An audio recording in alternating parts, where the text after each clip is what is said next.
ప్రతి మనిషికి ఇది తెలుసు, వాళ్ళకి ఏం కావాలో.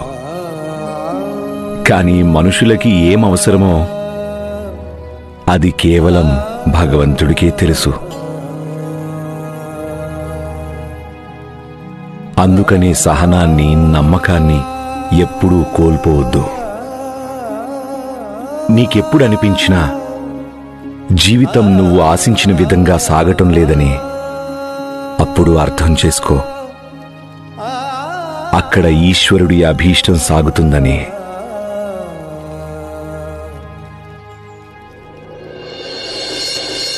సమస్తము ఆయనకి అప్పగించేసి వేడుకోండి, దారి చూపించమని.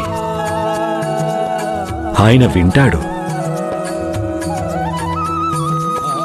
కఠోరమైన కష్టకాలంలో కూడా నువ్వు ఇదే నమ్మకంతో ఉండు.